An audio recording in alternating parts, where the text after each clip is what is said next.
Price the Lord. Hallelujah. കർത്താവ് നിങ്ങളെ ധാരാളമായി അനുഗ്രഹിക്കട്ടെ. വീണ്ടും നിങ്ങളോടൊപ്പം ദൈവവചനം പങ്കുവയ്ക്കുവാൻ, ഒരുമിച്ച് ദൈവവചനം ധ്യാനിപ്പാൻ കർത്താവ് ഇടയാക്കിയതിനായി കർത്താവിന് നന്ദിയോടെ സ്തുതിക്കുന്നു. ദൈവവചനം സംസാരിക്കുമ്പോഴുള്ള സന്തോഷം അതൊരു അസാധാരണ സന്തോഷം. കാരണം ഇത്രയും ആധികാരികമായതൊന്ന് സംസാരിക്കുമ്പോൾ നമ്മൾ സന്തോഷിച്ചില്ലെങ്കിൽ പിന്നെ എപ്പോഴാണ് നമ്മൾ സന്തോഷിക്കുന്നത്? ഇത്രയും സത്യമായത് സംസാരിക്കുമ്പോൾ നമ്മൾ സന്തോഷിച്ചില്ലെങ്കിൽ പിന്നെ എപ്പോഴാണ് നമ്മൾ സന്തോഷിക്കുന്നത്? അതെ, കർത്താവിൻ്റെ വചനം ആധികാരികമായി ഹല്ലേലൂയ ഇന്നു വരെ നടന്നതിനെ മുഴുവൻ നമുക്ക് ദൈവവചനത്തിൽ നിന്ന് മനസ്സിലാക്കാൻ വളരെ ഈസി. സംഭവിക്കാനിരിക്കുന്നവയെ കുറിച്ചും ദൈവവചനത്തിൽ വ്യക്തമായി പറഞ്ഞിട്ടുണ്ട്. അതുകൊണ്ട് തന്നെ ദൈവവചനം ആധികാരികമായ ഒരു ഗ്രന്ഥം. നമുക്ക് വായിക്കാൻ, മനസ്സിലാക്കാൻ, പഠിക്കാൻ ഒക്കെ പ്രയോജനപ്പെടുന്നതാണ് ദൈവവചനം. എന്നാൽ അതിന് അപ്പുറമായിട്ട് നമ്മുടെ ജീവിതത്തെ ക്രമപ്പെടുത്തുന്ന ഇത്രയും ശക്തമേറിയ ഒരു ആയുധം മറ്റൊന്നില്ല. നമുക്കറിയാം, ഇന്നത്തെ കാലത്ത് ആളുകള് ഈ ഉപദേശം തേടി നടക്കുന്ന ഒരു കാലമാണ്. ഇന്ന് കുഞ്ഞുങ്ങള് എന്ത് പഠിക്കണം, കൺസൾട്ടൻസി എന്ന് പറയുന്നത് തന്നെ ഒരു വലിയ ബിസിനസ്സാണ്. അത് എല്ലാ കാര്യങ്ങൾക്കും അല്ല, ഒരു വീട് പണിയാനായിട്ടാകട്ടെ, കുഞ്ഞുങ്ങളെ പഠിപ്പിക്കാനാകട്ടെ, ബിസിനസ് സാമ്രാജ്യം വളർത്താൻ, എല്ലാ കാര്യത്തിനും ഇന്ന് ഈ കൺസൾട്ടൻസി, അതായത് കൗൺസിലിംഗ്, അതുപോലുള്ള കാര്യങ്ങൾ വളരെ ശക്തമായി നിൽക്കുന്ന ഒരു കാലഘട്ടത്തിലാണ് ഞാൻ വായിക്കുന്നത്. അതുകൊണ്ട് തന്നെ ദൈവവചനത്തിന്റെ പ്രസക്തി ഇന്നത്തെ കാലത്ത് നമുക്ക് ഇത്ര ഷാർപ്പായിട്ട്, ഇത്ര കൃത്യതയോടെ നമ്മളെ വഴി നടത്താൻ, ഗൈഡ് ചെയ്യാൻ കഴിയുന്ന ദൈവവചനത്തോട് തുല്യമായി ഈ ഭൂമിയിൽ മറ്റൊന്നുമില്ല. Praise God. ഇതാ വചനത്തിൽ പറയുന്നത് ഇങ്ങനെയാണ്: പരിശുദ്ധാത്മാവ് നിങ്ങളിൽ വരുമ്പോൾ അവൻ നിങ്ങളെ സകല സത്യത്തിലും വഴി നടത്തും. സകല സത്യത്തിലും പരിശുദ്ധാത്മാവ് നമ്മുടെ ഉള്ളിൽ, ഇന്ന് വചനം നമ്മുടെ ഉള്ളിൽ. നമുക്കറിയാം, കർത്താവ് പുറപ്പാട് പുസ്തകം 25-ാം അധ്യായത്തില് കർത്താവ് സമാഗമന കൂടാരത്തിന്റെ ക്രമങ്ങളെക്കുറിച്ച്, അതിന്റെ നിർമ്മിതിയുടെ രൂപത്തിന്റെ അതിന്റെ സ്കെച്ച്, അതിന്റെ പ്ലാനും പദ്ധതിയും മോശയ്ക്ക് നൽകുമ്പോൾ കർത്താവ് ആദ്യം പറഞ്ഞൊരു കാര്യം, പെട്ടകമുണ്ടാക്കുക, ഞാൻ തരുന്ന കൽപ്പലക അതിനകത്ത് വെക്കുക എന്നതാണ്. അതെ, അപ്പൊ അവിടെ ആ വലിയ പ്രാകാരം, യാഗപീഠം, തളിക, നമ്മൾ അവിടെ ശുദ്ധീകരണ പാത്രം, അതുപോലെ തന്നെ വിശുദ്ധ സ്ഥലത്തുള്ള വിളക്ക്, ധൂപപീഠം, കാഴ്ചയപ്പത്തിന്റെ മേശ, ഇതെല്ലാം പ്രാധാന്യം അർഹിക്കുന്നത് തന്നെയാണ്. എന്നാൽ ഇവയ്ക്കൊക്കെ പ്രാധാന്യം നൽകുന്നത്, ഇവയൊക്കെ പ്രാധാന്യമേറിയതാക്കി തീർക്കുന്നത് അതിവിശുദ്ധ സ്ഥലത്തിരിക്കുന്ന പെട്ടകമാണ്, കൃപാസനമാണ്. അവിടെ ഏറ്റവും പ്രാധാന്യം അർഹിക്കുന്നത് എന്ന് പറയുന്നത് ആ പെട്ടകത്തിനകത്തിട്ട് വെച്ചിരിക്കുന്ന കൽപ്പലകയാണ്, എഴുതപ്പെട്ട നിയമം. അതെ, ഹല്ലേലൂയ, എഴുതപ്പെട്ട നിയമം. എന്നാൽ ആ നിയമം, ആ പെട്ടകം എന്ന് പറയുന്നത് അത്രയും വലിയ സമാഗമന കൂടാരമൊക്കെ പണിതിട്ടുണ്ട്. പ്രാകാരവും ചുറ്റുപാടുകളും ഒക്കെ ഭംഗിയാണ്. പക്ഷെ ആ പ്രാകാരത്തിന്റെ ഭംഗി മറ്റു പലതിലുമൊക്കെ ആയിരിക്കും. പക്ഷെ അതിന്റെ പ്രാധാന്യം ഈ നിയമപ്പെട്ടകമാണ്. അതുകൊണ്ട് തന്നെ നമ്മൾ കാണുന്ന ഒരു കാര്യം, പെട്ടകത്തിനായിരുന്നു പ്രാധാന്യം. പെട്ടകത്തെ തൊടുന്നവൻ ശുദ്ധിയില്ലാതെയോ അല്ലെങ്കിൽ അനുവാദമില്ലാതെ തൊട്ട് കഴിഞ്ഞാൽ മരിച്ചു പോകും. അതുപോലെ തന്നെ പെട്ടകം ഇരുന്ന ഓബേദ്ഏദോമിന്റെ ഭവനം അനുഗ്രഹിക്കപ്പെട്ടു എന്നാണ് നമ്മൾ വചനത്തിൽ കാണുന്നത്. പെട്ടകത്തിലാണ് ദൈവമഹത്വം ഇറങ്ങുന്നത്, പെട്ടകത്തിലാണ് രക്തം തളിക്കുന്നത്. അപ്പൊ ആ നിയമപ്പെട്ടകം അത്രത്തോളം പ്രാധാന്യം അർഹിക്കുന്നത്. അതിന്റെ പ്രത്യേകത എന്താ? വചനം. ദൈവവചനത്തിൽ പറയുന്ന ഒരു കാര്യം, അക്ഷരത്തിന്റെ ശുശ്രൂഷ.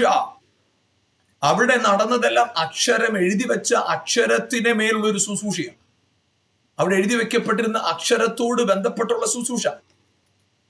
ദൈവവചനത്തിന് വളരെയേറെ പ്രസക്തിയുണ്ട്. നമുക്ക് സങ്കീർത്തനത്തിൽ തന്നെ വലിയ സങ്കീർത്തനമാണ് 119 സങ്കീർത്തനം. അതിൽ ഏറ്റവും കൂടുതൽ പ്രസക്തി നൽകുന്നത്, പ്രാധാന്യം നൽകി പറയുന്നത് ദൈവവചനത്തെ കുറിച്ചാണ്. അപ്പൊ ദൈവവചനം അത്രത്തോളം പ്രാധാന്യമുള്ളതാണ്. ദൈവവചനം എന്ന് പറയുന്നത് അക്ഷരത്തിന് ശുശ്രൂഷ, അത് ഹല്ലേലൂയ ജീവിതത്തിൽ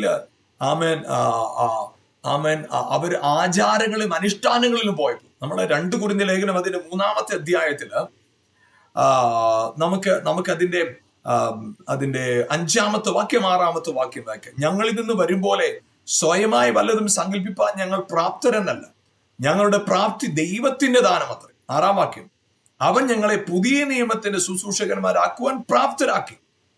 അക്ഷരത്തിന്റെ ശുശ്രൂഷകന്മാരല്ല, ആത്മാവിന്റെ ശുശ്രൂഷകന്മാരത്രേ.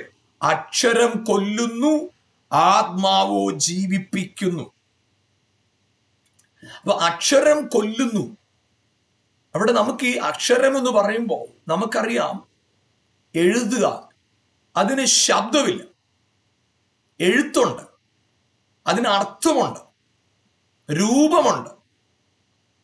ആ എഴുത്തുകളിലൂടെ ആശയവിനിമയം നടക്കുന്നുണ്ട്.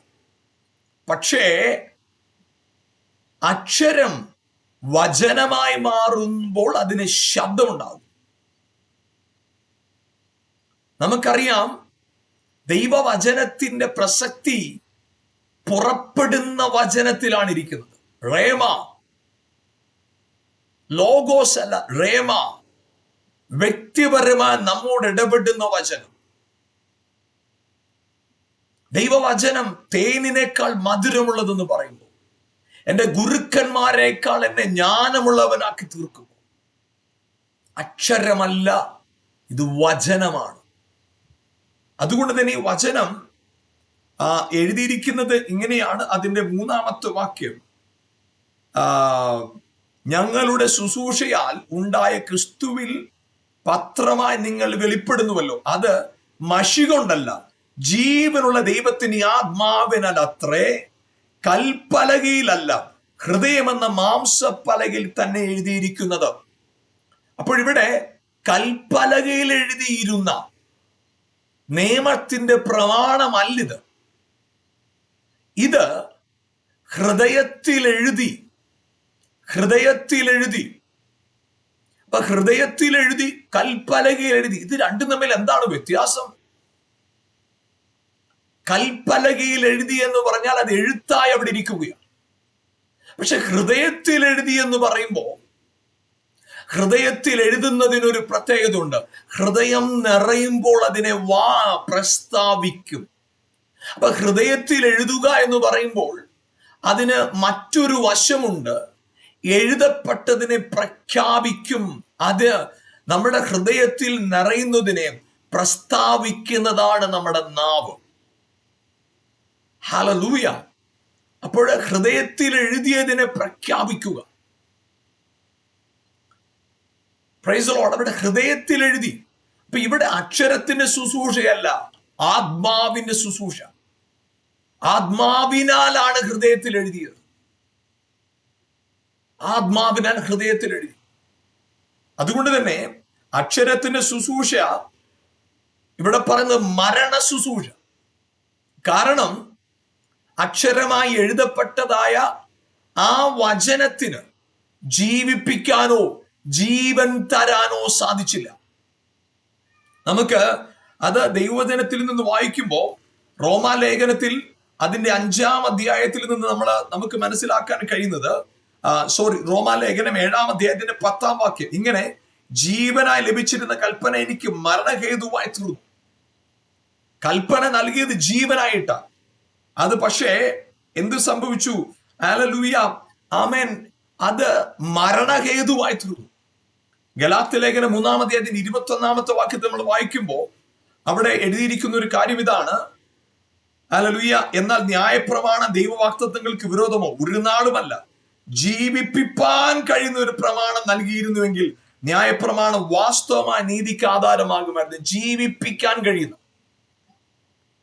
ജീവിപ്പിക്കാൻ കഴിയുന്നില്ല. ജീവിപ്പിക്കുന്നത് വേണമായിരുന്നു. കാരണം എന്താണ്? നമുക്കറിയാം ആദാമിനോട് ദൈവം പറഞ്ഞൊരു വാക്കിതാ, ഈ പഴം തിന്നുന്ന നാളിൽ നീ മരിക്കും. ശരിയാ, നീ ദൈവ സാദൃശ്യത്തിലും ദൈവത്തിന്റെ സ്വരൂപത്തിലും സൃഷ്ടിക്കപ്പെട്ടവനാണ്. ദൈവത്തിന്റെ സകല സൃഷ്ടിയുടെയും അധികാരിയാണത്. സങ്കീർത്തനം 8:6 കാണുന്നത്, അവന്റെ കൈകളുടെ പ്രവൃത്തിക്ക് ദൈവം മനുഷ്യനെ അധിപതിയാക്കി വെച്ചു. അത്രത്തോളം പ്രാധാന്യം അർഹിക്കുന്നവനായിരുന്നു മനുഷ്യൻ. അത്രത്തോളം പ്രാധാന്യമുള്ള മനുഷ്യനെ ദൈവ കൽപ്പന ലംഘിച്ചപ്പോൾ മരണം തൊട്ടു. മരണം, അവൻ മരിച്ചു. അപ്പൊ മരിച്ച മനുഷ്യനില് ഈ കൽപ്പന കൊടുത്താൽ എങ്ങനെ അവന് നിവർത്തിക്കാൻ സാധിക്കുക?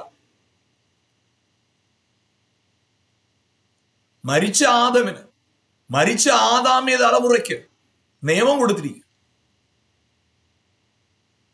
ആ നിയമത്തിന് എങ്ങനെയാണ് ജീവിപ്പിക്കാൻ അല്ലെങ്കിൽ പ്രവർത്തിക്കാൻ കഴിയുന്നത്? ആ നിയമം എങ്ങനെയാണ് ഇവന് പ്രവൃത്തിപഥത്തിൽ എത്തിക്കാൻ സാധിക്കുന്നത്? കാരണം മരിച്ചുപോയില്ലേ. അതുകൊണ്ട് തന്നെ ആദ്യം അവന് വേണ്ടിയിരുന്നത് ജീവൻ, പക്ഷെ ജീവൻ ലഭിച്ചില്ല. അതുകൊണ്ടാണ് റോമാലേഖനം 7-ാം അധ്യായത്തിലും ഗലാത്യ ലേഖനം 3-ാം അധ്യായത്തിൽ നമ്മൾ കാണുന്നത് ജീവിപ്പിക്കാൻ കഴിയുന്ന പ്രമാണം. അപ്പൊ അക്ഷരത്തിന്റെ ശുശ്രൂഷ നമ്മൾ 2 കൊരിന്ത്യർ 3-ാം അധ്യായത്തിൽ കാണുന്നത് അക്ഷരം കൊല്ലുന്നു. കാരണം ഈ മരിച്ച മനുഷ്യന്റെ കയ്യില്, ആത്മാവിന്റെ ജീവൻ നഷ്ടപ്പെട്ട മനുഷ്യന്റെ കയ്യിൽ, ആത്മീക ജീവൻ നഷ്ടപ്പെട്ട മനുഷ്യന്റെ കയ്യിൽ കൽപ്പന കൊടുത്താൽ അത് എങ്ങനെ അവന് നിവർത്തിക്കാൻ കഴിയും? അത് നിവർത്തിക്കാൻ കഴിഞ്ഞില്ല. അതുകൊണ്ട് പരാജയപ്പെട്ടു പോയി. അതാണ് റോമർ 8:3 കാണുന്നത്, ജഡത്താലുള്ള ബലഹീനത നിമിത്തം ന്യായപ്രമാണത്തിന് കഴിയാതെ പോയതിനെ സാധിപ്പാൻ. ജഡം, മരിച്ചുപോയ ജഡത്തിന് എങ്ങനെ ദൈവകൽപ്പന നിവർത്തിക്കാൻ സാധിക്കും? മരിച്ചുപോയ ഒരു വ്യക്തിയോട് ഒരു കാര്യം ചെയ്യാൻ നമ്മൾ ആവശ്യപ്പെടുന്നു. ആവശ്യപ്പെട്ടാൽ തന്നെ ആ മൃതശരീരത്തിന് നാം ആവശ്യപ്പെടുന്ന ആവശ്യത്തോടോ അപേക്ഷയോടോ കൽപ്പനയോടോ പ്രതികരിക്കാൻ സാധ്യമല്ല. കാരണം അത് മരിച്ചിരിക്കുന്നു. അങ്ങനെ മരിച്ചുപോയ മനുഷ്യന് വേണ്ടത്, കൽപ്പന നിവർത്തിക്കാൻ ആദ്യം അവന് വേണ്ടത് ജീവനാണ്. അവന് ജീവനില്ല. അതുകൊണ്ടാണ് യോഹന്നാന്റെ സുവിശേഷം 6-ാം അധ്യായത്തിൽ നാം കാണുന്നത് ഇങ്ങനെയാണ്.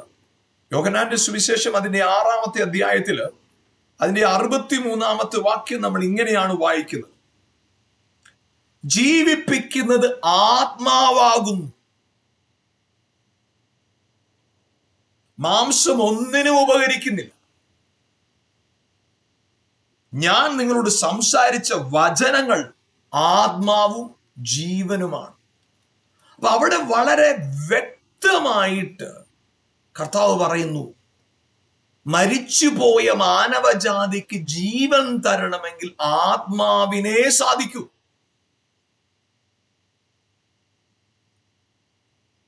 ഒന്ന് കൊരിന്ത്യർ ലേഖനം 15-ാം അധ്യായത്തിന് 45-ാം വാക്യത്തിൽ ഇങ്ങനെ എഴുതിയിരിക്കുന്നു: ആദ്യത്തെ ആദാം ജീവനുള്ള ദേഹിയായി തീർന്നു, ഒടുക്കത്തെ ആദാം ജീവിപ്പിക്കുന്ന ആത്മാവായി തീർന്നു. Life giving spirit, life giving spirit, ജീവൻ തരുന്ന ആത്മാവ്, ജീവിപ്പിക്കുന്ന ആത്മാവ് യേശുവാണ്. അത് ക്രിസ്തുവാണ്. അതേ പ്രിയപ്പെട്ടവരെ, ഹല്ലേലൂയ, ക്രൂശിന്റെ വചനം നശിച്ചു പോകുന്നവർക്ക് ഭോഷത്വമാണ്. കാരണം അവർക്കത് ഉൾക്കൊള്ളാൻ കഴിയത്തില്ല. എങ്ങനെ ക്രൂശിൽ യേശു മരിച്ചത് എങ്ങനെ എനിക്ക് മോചനമായി തീരുന്നു? എന്നാൽ വേറൊരു കാര്യം അവർക്ക് അംഗീകരിക്കാൻ പറ്റും. ആദാം പാപം ചെയ്തുകൊണ്ട് ഞാൻ പാപം ചെയ്തു, ഞാൻ പാപിയാ, അതവർ അംഗീകരിക്കും. ആദാം ചെയ്ത തെറ്റാണ് എന്നെ തലമുറകളെ പാപത്തിലേക്ക് കൊണ്ടുവന്നത്, അത് അംഗീകരിക്കാൻ കുഴപ്പമില്ല. കാരണം ആദാം ചെയ്ത തെറ്റിനാണല്ലോ ഇവര് പാപികളായി വിധിക്കപ്പെട്ടത്. ഏകന്റെ അനുസരണക്കേടിനാൽ സകലരും, ഏകന്റെ അനുസരണത്താൽ സകലരും. അതെ, അപ്പം ഏകന്റെ അനുസരണക്കേട് മരണത്തെ കൊണ്ടുവന്നെങ്കിൽ ഏകന്റെ അനുസരണം ജീവനെ കൊണ്ടുവന്നു, കൃപയെ കൊണ്ടുവന്നു, വാഴ്ചയെ കൊണ്ടുവന്നു. Praise God. അപ്പൊ ഈ വചനം, അക്ഷരം കൊല്ലുമ്പോ അക്ഷരത്തിന് ശബ്ദമില്ല, രൂപമുണ്ട്, അർത്ഥമുണ്ട്, ആശയവിനിമയം നടക്കുന്നുണ്ട്. പക്ഷേ അക്ഷരത്തിന് ജീവനില്ല. എന്നാൽ എപ്പോഴാണോ അക്ഷരം വചനമായി മാറുന്നത്, അവിടെയാണ് ജീവൻ പുറപ്പെടുന്നത്. അക്ഷരത്തിനകത്ത് മറഞ്ഞിരിക്കുന്ന ജീവൻ പുറപ്പെടുന്നത് അത് വചനമായി തീരുമ്പോഴാണ്, ശബ്ദമായി തീരുമ്പോഴാണ്, വാക്കുകളായി തീരുമ്പോഴാണ്, അത് പുറപ്പെടുമ്പോഴാണ്. Praise the lord, hallelujah. പ്രിയപ്പെട്ടവരെ, നമ്മള് ഈ യോഹന്നാന്റെ സുവിശേഷം 6-ാം അധ്യായം 63-ാം വാക്യത്തിൽ ഇങ്ങനെയാണ് എഴുതിയിരിക്കുന്നത്: ജീവിപ്പിക്കുന്നത് ആത്മാവാകുന്നു, മാംസം ഒന്നിനും ഉപകരിക്കുന്നില്ല. ഒന്നിനും ഉപകരിക്കുന്നില്ല മാംസം. മാംസം ഒരു മനുഷ്യന്റെ പുറമേയുള്ള ഒരു രൂപം തരാനായിട്ട് നിൽക്കുന്നു എന്നതല്ലാതെ മാംസമല്ല പ്രാധാന്യം. ദേഹി, ആത്മാവ്. ഇവിടെ ചേർന്ന് പറയുന്നത് ആ വാക്കുകൾ അവിടെ കൊണ്ട് തീർന്നില്ല. എടുത്തു പറയുന്നത് ഇങ്ങനെയാണ്: ജീവിപ്പിക്കുന്നത് ആത്മാവാകുന്നു. യോഹന്നാന്റെ സുവിശേഷം 6-ാം അധ്യായത്തിന്റെ 63-ാം വാക്യമാണ് ഞാൻ വായിക്കുന്നത്. ജീവിപ്പിക്കുന്നത് ആത്മാവാകുന്നു, മാംസം ഒന്നിനും ഉപകരിക്കുന്നില്ല. ഞാൻ നിങ്ങളോട് സംസാരിച്ച വചനങ്ങൾ ആത്മാവും ജീവനുമാണ്. അപ്പോ എന്താണ് ആത്മാവ്, എന്താണ് ജീവൻ? കർത്താവായ യേശു സംസാരിച്ച വചനം. കർത്താവായ യേശു സംസാരിച്ച വചനമാണ് ജീവൻ. നിങ്ങള് എഴുതി കൽപ്പലകയിൽ ഇപ്പോഴും അവർ ഈ പറയുന്ന സമയത്തും, എന്റെ കർത്താവ് ഇത് പറയുന്ന സമയത്തും, ദേവാലയത്തിനകത്ത് പെട്ടകത്തിനകത്ത് ഈ കൽപ്പലക ഇരിപ്പുണ്ട്. കർത്താവ് വ്യക്തമായിട്ട് പറയുന്നു, ഞാൻ സംസാരിക്കുന്ന വചനത്തിന് മാത്രമേ നിങ്ങൾക്ക് ജീവൻ തരാൻ സാധിക്കൂ. അതുകൊണ്ടാണ് ഈ കർത്താവ് തന്റെ ശരീര രക്തത്തെക്കുറിച്ചും ഒക്കെ പറഞ്ഞു കഴിഞ്ഞപ്പോ അവനെ അനുഗമിച്ചിരുന്ന അനേകർ അവനെ വിട്ടേച്ചു. കർത്താവ് ചോദിച്ച ചോദ്യം, നിങ്ങൾക്ക് പോകാൻ മനസ്സുണ്ടെങ്കിൽ നിങ്ങൾക്ക് പോകാം. പെട്ടെന്ന് മറുപടിയായിട്ട് പത്രോസ് പറഞ്ഞൊരു കാര്യം ഇതാ, അതിന്റെ 68-ാം വാക്യം, യോഹന്നാൻ 6:68. ശിമോൻ പത്രോസ് അവനോട്, കർത്താവേ, ഞങ്ങൾ ആരുടെ അടുക്കൽ പോകും? നിത്യജീവന്റെ വചനങ്ങൾ നിന്റെ പക്കലാണ് നിത്യജീവന്റെ വചനം. അപ്പോ നിത്യജീവൻ നൽകുന്നത് വചനമാണ്, വേർഡ്. വചനത്തിന് നിത്യജീവനെ തരാൻ സാധിക്കും. Praise God. പ്രിയപ്പെട്ടവരെ, വചനത്തിലേക്ക് മടങ്ങി വരണം. ഈ പ്രോഗ്രാമിന്റെ പ്രധാന ഉദ്ദേശം തന്നെ ദൈവവചനത്തിന്റെ പ്രാധാന്യത്തിലേക്ക്, ദൈവവചനത്തിന്റെ ആ ശക്തിയിലേക്ക്, വചനത്തോടുള്ള ബന്ധത്തിലേക്ക് സമൂഹം മടങ്ങി വരിക, ദൈവവചനം മടങ്ങി വരിക എന്നതാണ് ഈ പ്രോഗ്രാമിന്റെ പ്രധാന ഉദ്ദേശം. അത്ഭുതങ്ങളിൽ നിന്ന് ദൈവത്തെ കാണാൻ നോക്കരുത്. അത്ഭുതങ്ങളിൽ നിന്ന് വചനം പഠിക്കാൻ നോക്കരുത്. പക്ഷെ വചനത്തിൽ അത്ഭുതങ്ങളെ കണ്ടെത്തണം. വചനത്തിൽ ഹല്ലേലൂയ കർത്താവിന്റെ സാന്നിധ്യത്തെ കണ്ടെത്തണം. അത്ഭുതം നടക്കുന്ന എല്ലായിടത്തും കർത്താവ് ഉണ്ടെന്ന് നമുക്ക് പറയാൻ പറ്റത്തില്ല. അത്ഭുതം നടക്കാത്തിടത്ത് ദൈവം ഇല്ലെന്ന് നമുക്ക് പറയാൻ സാധ്യമല്ല. കർത്താവിന്റെ വചനം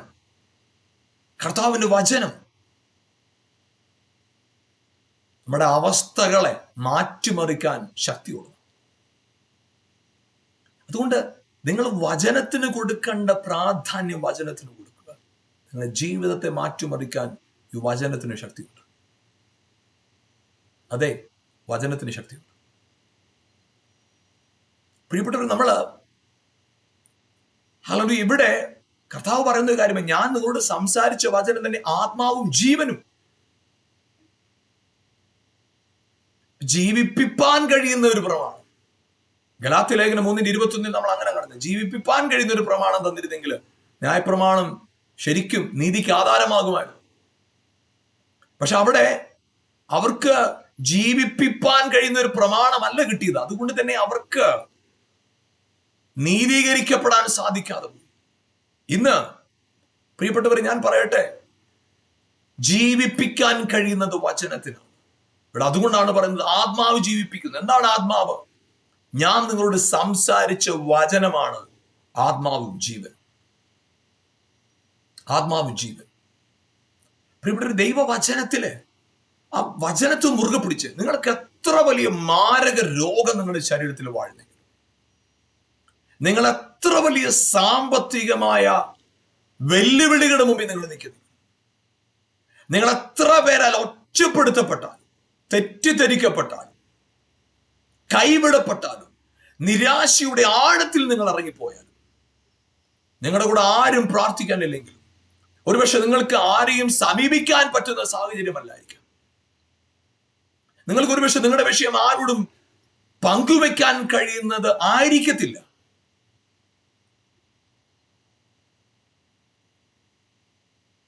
നിങ്ങളുടെ സാമൂഹിക പശ്ചാത്തലം ഒരുപക്ഷെ ഇങ്ങനെ പ്രാർത്ഥിക്കാനോ അങ്ങനെയുള്ള കാര്യങ്ങൾക്ക് നിങ്ങൾ ആരെയും സമീപിക്കാൻ പറ്റാത്ത വിധം നിങ്ങൾ ചുറ്റപ്പെട്ടവരായിരിക്കാം.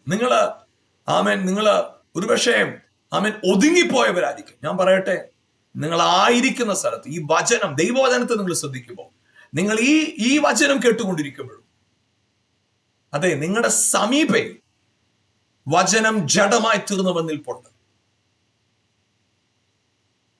ഈ വചനം ഇന്നും ചലിക്കുന്ന വചനം, ഈ വചനം ഇന്നും ക്രിയ ചെയ്യുന്ന വചനമാണ്. ഈ വചനം ഇന്നും നിങ്ങൾക്ക് വേണ്ടി സൃഷ്ടിക്കുന്ന വചനമാണ്. സാഹചര്യങ്ങളെ മാറ്റുവാൻ ശക്തിയുള്ളതാണ് ഈ വചനം. Praise God, hallelujah. അതുകൊണ്ട് പ്രിയപ്പെട്ടവർ, നിങ്ങൾ ദൈവവചനത്തെ, കർത്താവ് നിങ്ങളോട് സംസാരിച്ച വചനത്തെ വീണ്ടും വീണ്ടും പറയുക, പ്രഖ്യാപിക്കുക. അക്ഷരം കൊല്ലുന്നു, ആത്മാവ് ജീവിപ്പിക്കുന്നു. ആത്മാവ് എന്താണ്? ഞാൻ നിങ്ങളോട് സംസാരിച്ച വചനം. നിങ്ങളുടെ ശരീരത്തിൽ എത്ര മാരക രോഗമുണ്ടെങ്കിലും വചനത്തിൽ വ്യക്തമായി എഴുതിയിരിക്കുന്നു, കർത്താവിന്റെ അടിപ്പിണറുകളാൽ നിങ്ങൾക്ക് സൗഖ്യം വന്നിരിക്കുന്നു. അവൻ സാക്ഷാൽ നമ്മുടെ രോഗങ്ങളെ, വേദനകളെ അവൻ ചുമന്നു. നമ്മുടെ രോഗങ്ങളെ അവൻ തന്നെ ശരീരത്തിൽ ചുമന്നുകൊണ്ട് ക്രൂശിൽ കയറി. നമ്മുടെ പാപത്തെ അവൻ ചുമന്നുകൊണ്ട് ക്രൂശിൽ കയറി. നമ്മുടെ സമാധാനത്തിനുള്ള ശിക്ഷ അവന്റെ മേലായി. അവന്റെ അടിപ്പിണറുകളാൽ സൗഖ്യം വന്നിരിക്കുന്നു, സൗഖ്യം വന്നിരിക്കുന്നു. ഞാൻ നിങ്ങളോട് സംസാരിച്ച വചനം തന്നെ ആത്മാവും ജീവനും. അതെ, നിങ്ങൾ ഇപ്പൊ ആയിരിക്കുന്ന സ്ഥലത്തില്ലേ, ഈ വചനം ആത്മാവായി ജീവനായി വെളിപ്പെടുമ്പോൾ നിർജീവമായ പലതിനെയും ജീവിപ്പിക്കാൻ വചനത്തിന് ശക്തിയുണ്ട്. എഴുന്നേൽപ്പിക്കാൻ വചനത്തിന് ശക്തിയുണ്ട്. നിങ്ങൾക്കൊന്ന് വിശ്വസിക്കാൻ പറ്റും, ഇപ്പൊ തന്നെ നിങ്ങളുടെ ജീവിതത്തിന്റെ സകല മേഖലകളും പുനർജീവിപ്പിക്കാൻ, എഴുന്നേൽപ്പിക്കാൻ, ശക്തി പകർത്താൻ വചനം ശക്തിയുള്ള.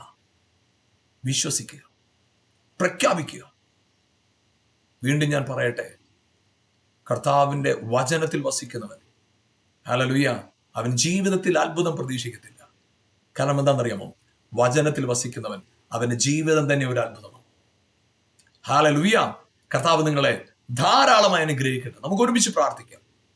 ഞങ്ങളുടെ നല്ല കർത്താവേ, അനുഗ്രഹീതമായ സമയത്തിനായി സ്തോത്രം ചെയ്യുന്നു. കർത്താവേ, ഈ പ്രോഗ്രാമിലൂടെ എന്നെ കണ്ടുപിടിക്കുന്ന സകല പ്രിയപ്പെട്ടവർക്കായി പ്രാർത്ഥിക്കുന്നു യേശുവിന്റെ നാമത്തിൽ. പ്രത്യേകിച്ച് കർത്താവേ,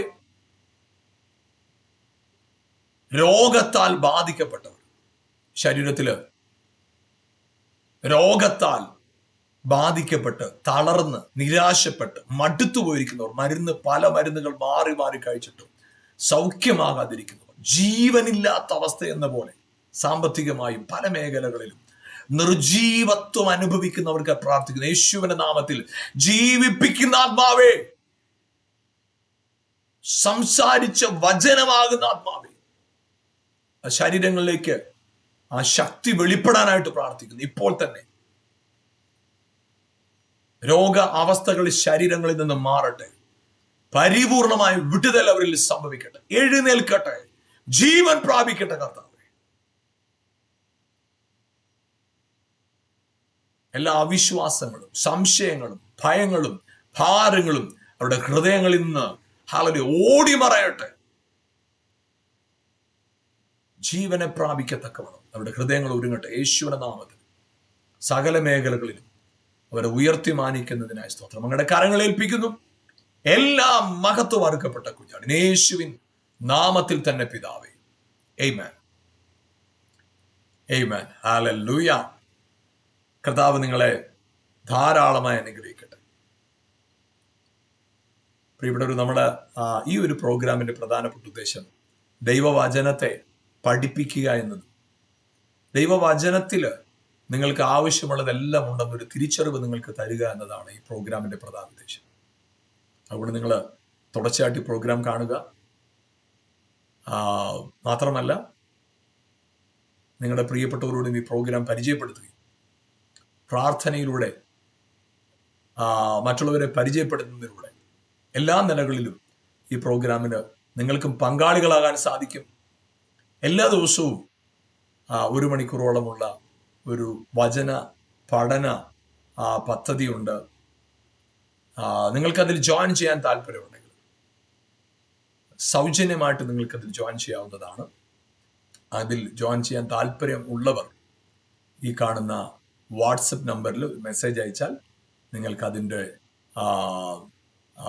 കാര്യങ്ങൾ നിങ്ങൾക്ക് വ്യക്തമായി പറഞ്ഞു തരുന്നതാണ്. നിങ്ങൾക്കതിൽ എങ്ങനെ അതിൽ പങ്കാളികളാകാം എന്നതിനെക്കുറിച്ച്, അതിലെങ്ങനെ പ്രവേശിക്കാം എന്നതിനെക്കുറിച്ച് നിങ്ങളെ ധരിപ്പിക്കുന്നതാണ്. താല്പര്യമുള്ളവർക്ക് അതിൽ തുടർന്ന് പങ്കെടുക്കുകയും അത് അനുഗ്രഹം പ്രാപിക്കാൻ നിശ്ചയമായും ഇടയായിത്തീരും. കർത്താവ് നിങ്ങളെ ധാരാളമായി അനുഗ്രഹിക്കട്ടെ.